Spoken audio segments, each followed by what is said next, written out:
Hello guys, welcome to your own channel property providers. मैं आपका भाई अरविंद डागर स्वागत करता हूं आपके खुद के चैनल पे। मैंने एक वीडियो करी थी no exit products in real estate.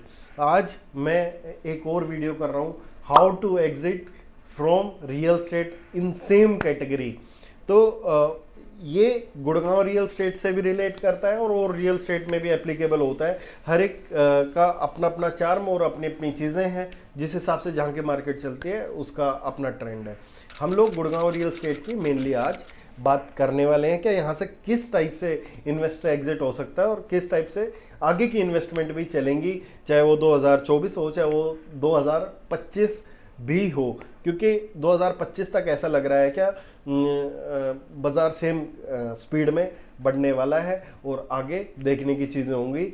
मैं या कोई भी बहुत ज़्यादा खुदा नहीं है कोई, तो हम लोग सिर्फ सिचुएशंस को प्रिडिक्ट कर सकते हैं और उस पे प्रिडिक्शन पे ही हम लोग चलते हैं। तो आज हम लोग बात कर रहे हैं which type of property you should consider and how to exit. सबसे पहले मैंने एक बात कही थी उस वीडियो में, नो एग्जिट में काफ़ी प्रॉपर्टीज़ का जिक्र किया था। तो इसमें मैंने एक बात कही थी, क्या हाई स्ट्रीट रिटेल एक नो एग्जिट प्रोडक्ट है और वो 80% केसेस में आज भी नो एग्जिट प्रोडक्ट है। किस केसेस में वो नो एग्जिट प्रोडक्ट है, तो इसके ऊपर कुछ लोगों ने फॉर्मूले समझाए थे कि कैसे कैसे एग्जिट हो जाओगे। फॉर्मूले से बच्चे एग्जिट नहीं होते रियल एस्टेट में। मैं लिस्ट भेज देता हूँ, मेरे से ले लो लिस्ट, कम से कम भी 50 से 100 दुकानें हैं एक्सटेंशन रोड पर, उनको एग्जिट करा दो। फॉर्मूले उनको समझा देना एग्जिट करा के कि इतना प्रॉफिट मिल गया, ये एग्जिट करा दिया। एग्जिट होते हैं पैसे कमाने से, ठीक है, उनको एग्जिट दिलाओ पैसे कमाओ। अब फिर डिफेंड में बात आती है कि जी दुकान अच्छी नहीं ली, वो ही तो कैच है। लोग पैसे कमाने के चक्कर में ही कमर्शियल बेचते हैं और खरीदते भी लोग कमर्शियल के इसलिए कि पैसा बनेगा। तो चीज़ें ऐसी, एक चीज़ शोकेस करके ऐसी चीज़ दे दी जाती है किसी को भी जिसको जहाँ से वो एग्जिट नहीं हो पाता।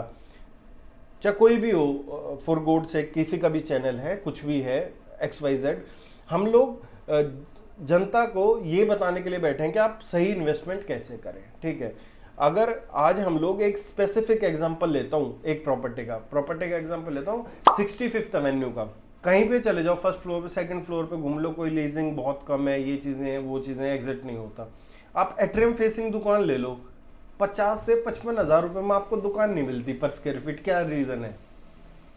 उसका रीज़न यही है ना, क्या आपने चीज़ अच्छी चूज़ की है। फ्रंट फेसिंग भी आपको कम रेट में मिल जाएगी पर एट्रियम फेसिंग उस रेट में मिलेगी, क्योंकि उसका कैच वो है, we have to carefully invest. ठीक है, हम लोगों को ये देखना है कि भाई हम लोगों की किस चीज़ में क्या चीज़ चलेगी। उसको परखने के लिए सिर्फ आपकी नॉलेज पर्याप्त नहीं है। जो भी वीडियो देख रहा है उसके लिए ही कंसल्टेशन का मेन रोल आता है, और जहाँ पे कंसल्टेंट इन्वॉल्व हो जाता है उसमें प्रॉब्लम क्या आती है, वो कॉम्प्रोमाइज़ करने लगता है अपने पैसे कमाने के लिए।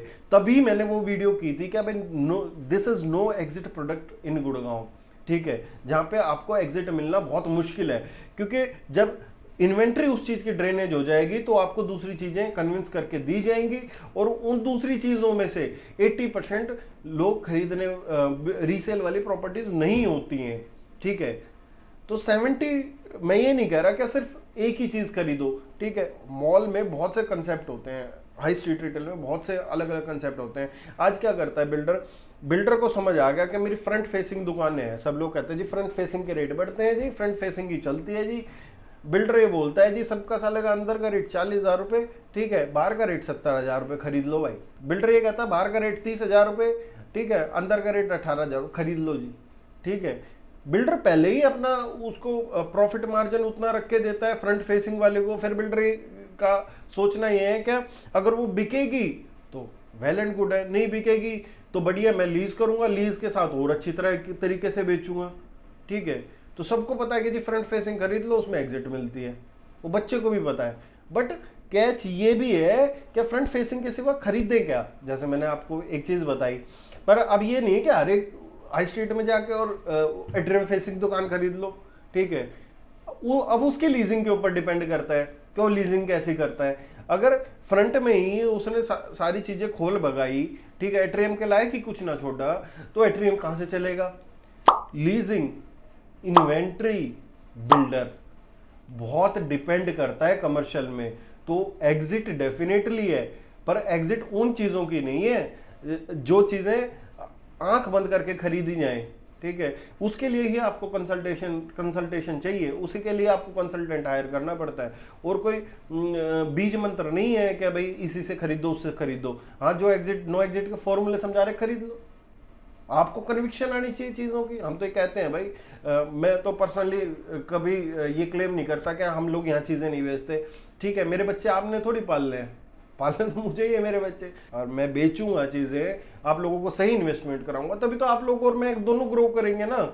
उसमें जनता का सो कॉल्ड भला बनने वाली क्या चीज़ है? भले हैं, जहाँ चीज़ें जहाँ अच्छी लगती है वहाँ करते हैं काम। पेट थोड़ा छोटा है, बड़ा पेट नहीं है तो भर जाता है, उसमें कोई समस्या नहीं आती है। उसके बाद हम लोग क्या नो एग्जिट में किस तरीके से अपनी चीज़ को कर सकते हैं? We have to diversify. अगर आपका डाइवर्सिफिकेशन अच्छा नहीं है, अगर आपको हर एक चीज़ की उसमें समझ नहीं है, हर एक स्कीम की हर एक चीज़ की समझ नहीं है, तो आप लोग तो अटकने तो वाले हो, और जो करवा रहा है वो भी अटकाएगा ही आएगा आपको। क्योंकि बाजार हमेशा एक गति में नहीं चलता, चाहे वो कोई भी हो, और उसमें किसी का बस नहीं है। चाहे किसी के लाख सब्सक्राइबर है, और चाहे किसी के 1000 सब्सक्राइबर है, चाहे किसी के मेरे जरा 12,000 सब्सक्राइबर है। 12,000 भी हुए नहीं है क्योंकि आप कर नहीं रहे सब्सक्राइब, ठीक है। अभी बच रहे हैं 30-40, उसको कर दो तो 12,000 हो जाएंगे, चाहे किसी के 12,000 सब्सक्राइबर, तो उसमें किसी का वश नहीं है। डाइवर्सिफिकेशन कैसे हम लोग देख सकते हैं?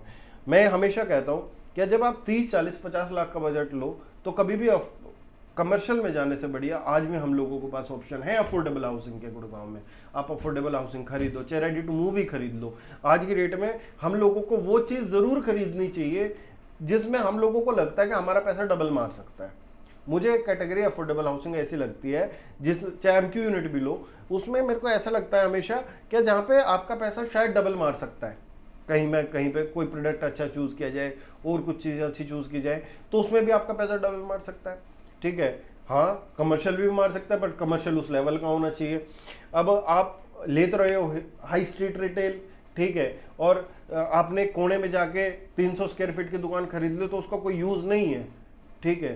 तो आपको दिलवाने वाला भी जो उस कैटेगरी का है उसका ही होना चाहिए, जो अपना यूज ना दे, अपना फायदा नहीं देके आपका भी कराए। डाइवर्सिफिकेशन मार्केट को देख के बहुत ज़्यादा ज़रूरी है। अफोर्डेबल खरीदें, आपने डाइवर्सिफाई करें। पहले तो कैटेगरी वाइज, चाहे वो अफोर्डेबल हो, चाहे वो दीनदयाल फ्लोर हो, चाहे वो प्लॉट हो, चाहे वो हाई राइज हो।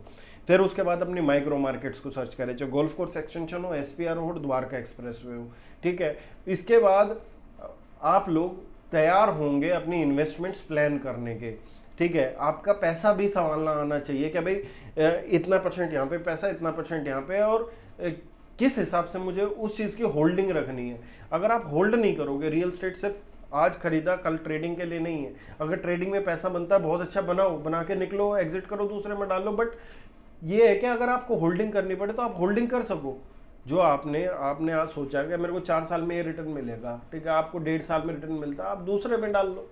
दूसरे में तो 20-30% पैसा जा रहा है आज, ठीक है। वो पैसा जो निकलेगा उसको आगे डाइवर्ट कर लेना। बट हाँ, ये कोई जुआ नहीं है रियल एस्टेट। आपको वेल्थ क्रिएशन करनी है तो आपको वेल्थ क्रिएशन होल्डिंग से ही होगी। मैं तो हमेशा कहता हूँ कि आप मत बेचो जल्दी जल्दी, आप वेल्थ क्रिएट करो, अपनी आराम से पैसा डालो और आराम से उससे निकालो, ठीक है। इसके बाद अगर हम लोग कैटेगरी की बात करें, वेल्थ क्रिएशन की मैंने बात की, डाइवर्सिफिकेशन की आपको बता चुका, ठीक है। और हम लोगों को जो भी मार्केट है ना, मार्केट को ऐसा स्टडी करना चाहिए कि जैसे आप लोगों को ये पता होना चाहिए कि ये प्रोडक्ट मेरा इतना होल्डिंग का है। दूसरा, मेरे को ये पता होना चाहिए कि ये मेरा प्रोडक्ट मेरा होल्डिंग का नहीं है, इसको मैंने सिर्फ प्रॉफिट मेकिंग के लिए रखा है।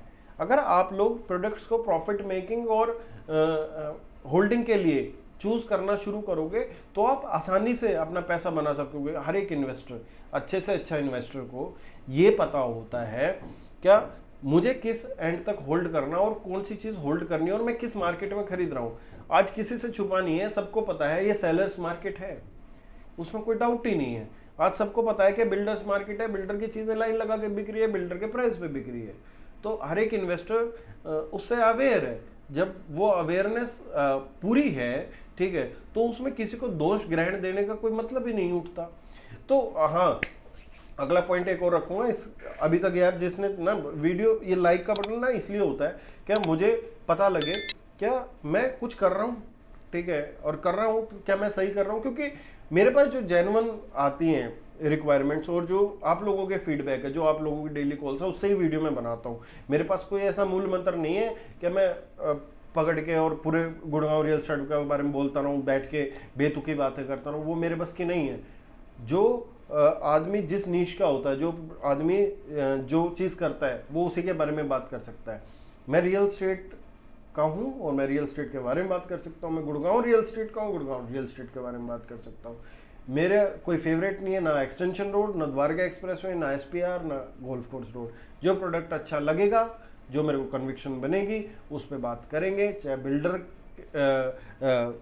कैसा हो, ये बिल्डर ऐसा है, उसके बारे में वैसी बात करेंगे, जो बिल्डर जैसा है उसके बारे में वैसी बात करेंगे, वीडियो करेंगे, सारी चीज़ें करेंगे। तो उसके लिए वीडियो को लाइक कर देना। लास्ट हम लोग कंक्लूड करते हैं, हर एक इन्वेस्टमेंट, चाहे वो कमर्शियल है, चाहे वो SCO है, चाहे वो रेजिडेंशियल है, कोई इन्वेस्टमेंट बुरी नहीं है जब तक आप लोग उसको डीपली एनालिसिस ना कर लें। सिर्फ मेरे कहने पे, किसी के कहने पे खरीदने का कोई मतलब नहीं बनता है। मैं खुलेआम पहले दिन से कहता आया हूँ। और अगर आप लोगों को, हाँ, कंसल्टेंसी मॉडल एक मैंने शुरू किया, अगर उसके अंतर्गत आप बात करना चाहते हो कर सकते हैं। अगर आप लोगों को सही लगे तो हम लोग उसको कैरी फॉरवर्ड करेंगे चीज़ों को। मैं आपसे मिलूंगा, फिर उसके बाद बात करूंगा, उसके बाद हम क्लोजर की तरफ जाएंगे। बट हाँ, ये डेफिनेटली है क्या मैं 100% कोशिश करता हूँ कोई भी इन्वेस्टर या किसी भी एंड यूज़र का पैसा कहीं पे ना अटके। बट ये है कि आपको होल्डिंग का अपना रखना पड़ेगा। ये 2-3 पॉइंट्स थे आज के, जो मैं आप लोगों के साथ, जिसके साथ रूबरू होना चाहता था। हाउ टू एग्जिट मैं क्लियर कर चुका हूँ, क्या एग्जिट कैसे लेती है, आसान भाषा में समझ आ चुका हूँ। मुझे फॉर्मूले ज़्यादा नहीं आते हैं, मुझे समझ आती है कि जिसको बेचना है वो जो चीज़ें पड़ी हैं वही बेच लो, ठीक है। लोग इतने दुखी होते फिर रहे हैं, फॉर्मूले मत समझाओ, चीज़ें बेचो, ठीक है। और साइड पर्टिकुलरली मत लो किसी चीज़ की। मिलते रहेंगे अगली वीडियोस पे। धन्यवाद।